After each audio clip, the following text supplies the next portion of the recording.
अस्सलाम वालेकुम। उम्मीद आप सब खैरियत से होंगे। जैसे कि आप जानते हैं कि हमने 9 क्लास ग्रेड 9 की इंग्लिश की सीरीज स्टार्ट की हुई है और हमारा यूनिट 4 चल रहा है, जिसका टाइटल है हज़रत अस्मा रज़ियल्लाहु अन्हा।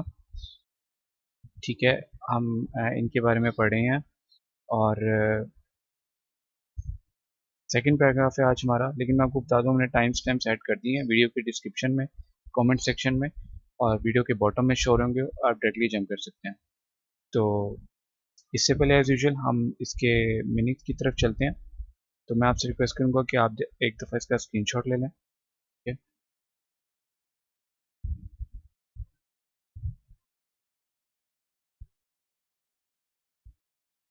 अब हम इसे एक दफ़ा पढ़ लेते हैं।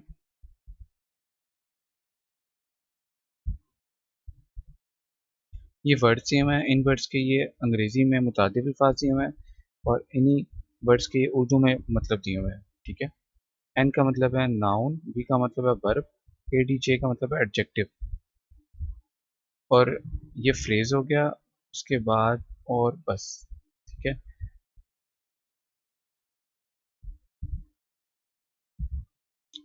तो ठीक है, फ्रेज का मतलब वैसे जुमला होता है। ठीक है, अच्छा, अब हम इसे पढ़ लेते हैं एक दफ़ा। अच्छा जी, प्रिपरेशन, प्रिपरेशन अरेंजमेंट प्लान तैयारी, जर्नी एक्सपेडिशन ट्रैवल सफ़र, रेंडर ऑफर परफॉर्म पेश करना अंजाम देना, सर अंजाम देना अंजाम देना पेश करना, यूजफुल बेनिफिशियल हेल्पफुल मुफीद कारआमद।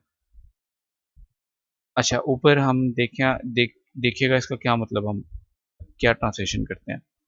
सर्विस असिस्टेंस हेल्प खिदमत, in this regard in this connection in this respect, इस सिलसिले में इस हवाले से, prepared made ready got ready तैयार किया। ठीक है, food meal nutritious substance nourishment sustenance provisions खाना, टाई फास्टन बाइंड बांधना, belt strap sash girdle, waistband निताक कमरबंद, टाइटल ऑनर एंटाइटलमेंट खिताब लकब। ठीक है,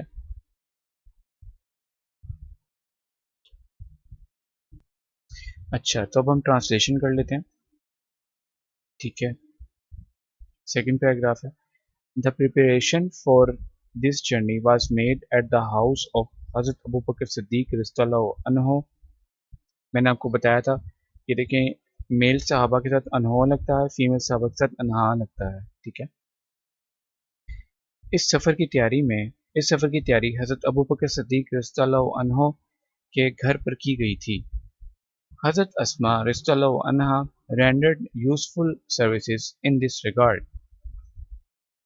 हज़रत अस्मा रज़ियल्लाहु अन्हा ने इस सिलसिले में काबिल कदर खिदमात सर अंजाम दी। मैंने आपको बताया था मीनिंग्स पढ़ते वक्त के यूज़फुल का मतलब देखिएगा कि हम ऊपर क्या यूज़ करते हैं। हम यहाँ पे मुफीद, ना हमने मुफीद यूज़ किया है ना हमने करामत यूज़ किया है। हमने यहाँ पे काबिल कदर इस्तेमाल किया है, जो कि बहुत खूबसूरती के साथ बैठ रहा है यहाँ पे कॉन्टेक्स्ट के हिसाब से। ठीक है, ये हमने यूज़फुल का मतलब हमने इस्तेमाल किया है काबिल कदर। ठीक है, अब यहाँ पे अगर हम मुफीद का लफ्ज़ इस्तेमाल करते हैं इस सिलसिले में मुफीद खिदमात सर अंजाम दी, इस सिलसिले में करामत खिदमात सर अंजाम दी, दोनों ही सही नहीं, अच्छे नहीं लग रहे यहाँ पे। ठीक है, तो एक मुकम्मल नहीं लग रहे, मुनासिब नहीं लग रहे। तो काबिल कदर जो है ना खूबसूरती से बैठ रहा है यहाँ पे। ठीक है, तो इसलिए हमने ये लफ्ज़ इस्तेमाल किया। ठीक है जी, आगे चलते हैं। She prepared food for this journey, इन्होंने इस सफ़र के लिए खाना तैयार किया। She tied the food on the camel's back with her own belt as nothing else could be found, इन्होंने अपने ही निताक, निताक को ब्रैकेट में लिखा हुआ है कमरबंद। ठीक है, इन्होंने अपने ही निताक, आप बेशक ब्रैकेट में ना भी लिखें आप। ठीक है, इन्होंने अपने ही निताक से खाना ऊंट की पुश्त पर बांध दिया क्योंकि और कुछ दस्तयाब नहीं था। ठीक है, फॉर दिस सर्विस, अच्छा आप लिख दें तो भी अच्छा है, ना लिखें तो भी ठीक है, लेकिन लिख दे तो अच्छा है कमरबंद ब्रैकेट में। ठीक है, निताक अच्छा जी, for this service she was given the title of जातुल नेताकैन बाय द रसूल सल्लल्लाहु अलैहि वसल्लम। इस खिदमत पर रसूलुल्लाह सल्लल्लाहु अलैहि वसल्लम ने इन्हें जातुल नतकैन का लक़ब अता फरमाया। जातुल नतकैन का मतलब है दो पट्टों वाली। पट्टे से क्या मुराद है? कमरबंद जो होता है ना, एक किस्म का एक रुमाल आप समझ लें। यहाँ पे कमरबंद निताक का जिक्र आया, ये एक किस्म का रुमाल है जो कमर पे बांधते हैं। उस जो है ना उस उनके पास और कुछ था नहीं, तो उन्होंने जो है ना उसी जो उनके पास कमरबंद था, उन्होंने उसी कमरबंद को दो हिस्सों में, उस निताक को दो हिस्सों में उन्होंने तकसीम किया, दो हिस्सों में उसको फाड़ा, तकसीम किया कह सकते हैं आप। ठीक है, दो हिस्से किए उसके, यूं कह सकते हैं। और एक हिस्से से उन्होंने ऊंट की पुष्ट पर पानी का सामान बांध दिया, और एक हिस्से से उन्होंने खाने का सामान बांध दिया। तो दो पट्टों वाली, ठीक है, ये इसका मतलब है। तो इस बिना पर आप सल्लल्लाहु अलैहि वसल्लम ने इन्हें, इनकी खिदमत पर इन्हें ज़ातुल नतकैन का लक़ब अता फरमाया। ठीक है, तो और ये हज़रत अबू बकर सिद्दीक़ रज़ियल्लाहु अन्हो की बेटी थी ये। ठीक है, उनकी दुख्तर भी बोलते हैं, उनकी दुख्तर थी। ठीक है, तो मैं आपको एक बात बताऊं, आपको पढ़ना चाहिए ये तो चलो हमारी बुक में लिखा हुआ है, कुछ सहाबा का जिक्र, इससे आपका ईमान ताज़ा होगा।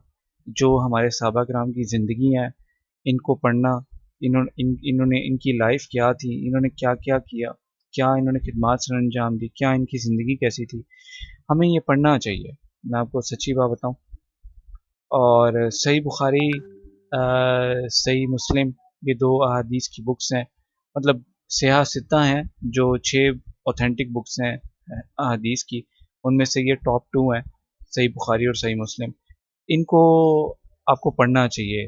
जैसे बहुत सारी अच्छी वो हैं, आपको नॉलेज मिलेगा कि हमारे नबी करीम सल्लल्लाहु अलैहि वसल्लम की ज़िंदगी, उनके उन्होंने क्या क्या फरमाया अपने, उनको अशरा मुबशरा क्या, कौन थे ये, बहुत सारी बातें हैं जिससे आपका ईमान ताज़ा होगा। कुरान शरीफ भी पढ़ें, उनके साथ साथ ये भी पढ़ें आप। ठीक है, अहादीस की बुक लेके आए हैं, उन्हें पढ़ें, ऑनलाइन भी वैसे तो पढ़ सकते हैं। ठीक है, सही बुखारी सही मुस्लिम। और ठीक है, होमवर्क आपका है जनाब, आपने मीनिंग याद करते हैं और उसकी एक दफ़ा सिनोनिम्स याद करने हैं। सिनोनिम्स आप जानते हैं हमें एमसीक्यूज़ में पूछे जाते हैं, उसके अलावा आप इसे एज अ इस तरह लेके चलें कि आपकी आने वाली लाइफ में भी ये काम आएंगे सिनोनिम्स। ठीक है, और उसके बाद आपने उसकी ज़बानी ट्रांसलेशन करनी है, फिर उसके बाद आपने उसकी ट्रांसलेशन एक दफ़ा लिखनी है, फिर उसकी चेक करना है, उसकी मिस्टेक निकालनी है, फिर फाइनल एक दफ़ा और आपने ट्रांसलेशन लिखनी है, तो इंशाल्लाह आपको फिर ये भूलेगा नहीं। अपना बहुत ख्याल रखें, आपका बहुत शुक्रिया। अल्लाह हाफिज़।